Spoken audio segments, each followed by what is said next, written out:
Hello Nick. First of all, thank you for taking the time during your vacation. I've been pestering your promoter with this interview for several months. What is the band currently planning? Hello there, yes, hi. This year we've been mainly doing summer festivals and slowly starting to get a new album together. As Metal Side is a Polish online magazine, I will direct your memories to Poland. Last year, 2022, you toured Europe. I will not believe that nothing worth telling happened during this whole tour. Some funny anecdote or on the contrary, scary story. Sorry, there isn't really any funny or scary stories. The tour and most of the shows from last year all went quite smoothly, so that's the way we like it to be, really. Unfortunately, it doesn't make it for very exciting anecdotes, I'm afraid. Guido Montanarini, from the band Strigoi, played with you on drums throughout the tour in 2022. How was he doing? Did he manage? Did he play shows in 2023? Yes, Guido did drum on the tour. It was very short notice for him and he was very much thrown in the deep end, but I think he managed very well. And yeah, he's been playing with us so far, everything we've done since the last European tour, really. So and likewise, it's carried on this year with the summer festivals. I would also like to focus more on Poland. A few years ago, Greg pointed to Metal Mania in 1992 as that unforgettable concert. But times and opportunities have changed. Your status as a band has also increased significantly. I think the Metal Mania Festival was very significant for us down to the crowd response. But I think prior to that, we've never really had that kind of response at a concert because everyone was going really crazy. The atmosphere was electric. We'd obviously done very good gigs, elsewhere, but that show was very, very memorable. I think for every band that was playing there that day, actually, as well. The crowd were absolutely amazing. And because of that, we will always definitely remember it as a real standout moment, I had the opportunity to be at a concert in Lublin at Studio Budki Suflera in November 2022. The small place, a more intimate atmosphere. The concert in Lublin was one of the few on this tour where tickets sold out like hotcakes within a few hours. I was lucky as a journalist.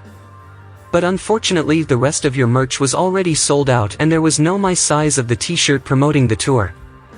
The concert in Katowice 2022 also was sold out. Do you consider this route successful? I guess any concert that sells out could be regarded as successful. Whether it's the correct route in a kind of geographical sense, that's another thing to think about. I mean, as far as merchandise selling out, that often happens as well. I mean, that's the same for every band, really. It doesn't matter who you are, really. There's always a possibility that can happen and you don't get restocked in time. But yeah, I mean, obviously, if a sellout is definitely a good sign, I think, I hope you still remember these last Polish shows. Yes, of course, we always remember our Polish shows.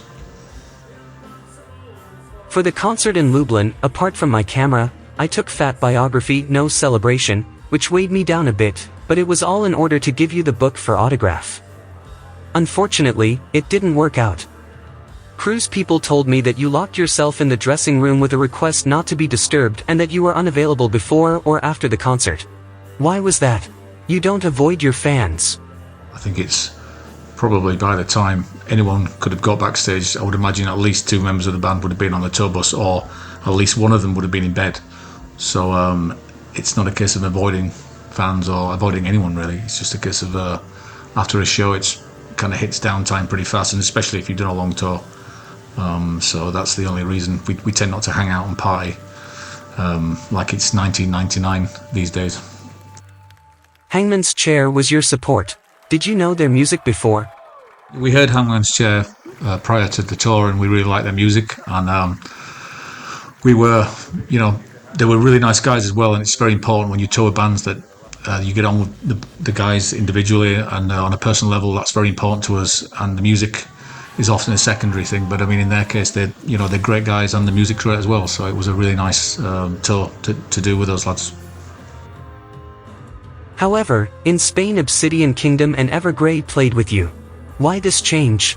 Both bands were playing in the city on the same night. So I think the promoter decided to put us both on the same bill to make more sense than playing separate places to less people, I guess. So that was, as far as I can remember, that was the reason for that. In turn, 2023 brought you a lot of concerts, and not only in Europe, but also in those exotic countries, like Candelabra Metal Fest in Mexico or at Chania Rock Festival.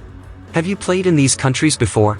Yes, we played Mexico many, many times. We played Greece, the Greek islands. We played Crete before, I think. Yeah, we played. There's not that many places we haven't played, really. We haven't played South Africa. We haven't played China. There's probably a few other places I could think of. There's plenty of places in Asia that we haven't played. But yeah, we've done a good chunk of the world, really. In addition, Paradise Lost will become part of Ultima Ratio Fest 2023. And here again another attack on Europe, and on Poland, accompanied by Primordial, Omnium Gatherum and Harakiri for the Sky. And what will be the setlist this time? We haven't worked out the setlist for it yet. We need to get the rest of the month's festival commitments out of the way, and then we'll start to think about what setlist we're going to do. I mean, we're going to do a different setlist to what we did on the European tour. So we'll kind of figure it out when we get there, you know. Others are Hellfest, Nest Metal Fest, Gravelen Festival, Baden in Blut Festival, Plain R Fest, and few others. Are you going to rest at all? I'm asking because you also need to work on the successor of Obsidian. Yeah, there's a lot of festivals this year.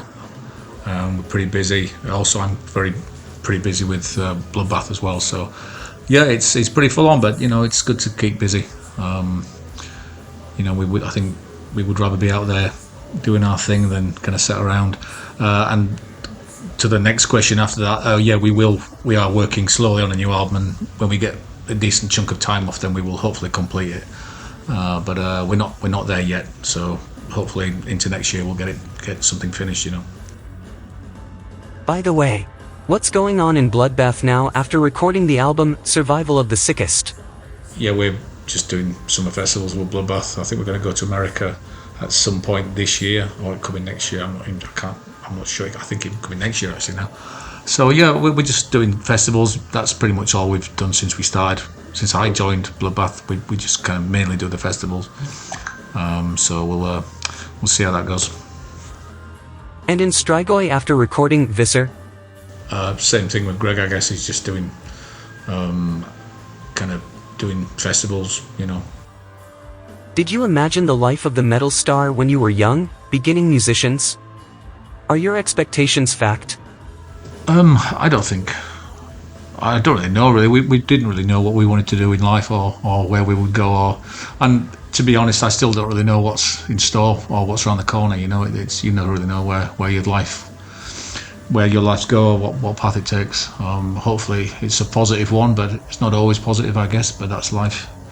But yeah, it's great. You know, I don't think I would want to do anything else. I'm very happy, you know, with what we've done for the last nearly 40 years. So yeah, you know, there won't be another 40, but we'll give it a good go, you know. I don't know if everyone, but some of you already have grandchildren. In Poland there is a strong bond between grandparents and grandchildren. And how is it in your case? Yes, Greg and Steve are both grandparents. I think Greg has 2 grandchildren and Steve has 1. And he's also got another one on the way, I think, now. So yeah, you know. So yeah, there's 3 grandchildren in the band. So yeah, of course, you know, they love their children and grandchildren to bits, you know, as you should do, you know. Are you still inspired by the same things and situations as many years ago to create Paradise Lost songs? Yeah, I'm very much inspired by the things I was inspired by when I was a teenager, because those are the years when you're kind of finding yourself and finding who you're going to be and what you're going to be like as an adult. And yeah, those things are incredibly important, I think, and they stay the things you like as a teenager, that it stays with you all your life. It never really goes away, you know. So those things, the kind of foundation for your future, I think, you know, whatever you're listening to, whatever you're reading, whatever kind of artwork you like, all those things, kind of, you know, they define you, I think, you know. So yeah. And do you think the metal scene has changed compared to the 90s of the last century? Yes, the metal scene's completely changed. The internet's changed everything. You know, there's a million more bands. It's a lot easier to get information on bands. There's everything literally put on your lap now. You know, you don't have to look for any band information. Everything's at the click of a button. You know, so yeah, it's changed drastically. Whether that is for the better or for the worse, well, you know, it's not really for me to say. But I remember a time before the internet, and I personally think it was better. But then, you know, I would say that, you know. So I get my children would probably say something else. So, but yeah, it definitely has changed. Thank you very much for this interview. I wish you great holiday. But what could we wish for a band like Paradise Lost? Thank you very much for the questions. And it was very nice speaking to you. And thank you for your kind words. And what can we expect for the future? Well, hopefully immortality. Cheers.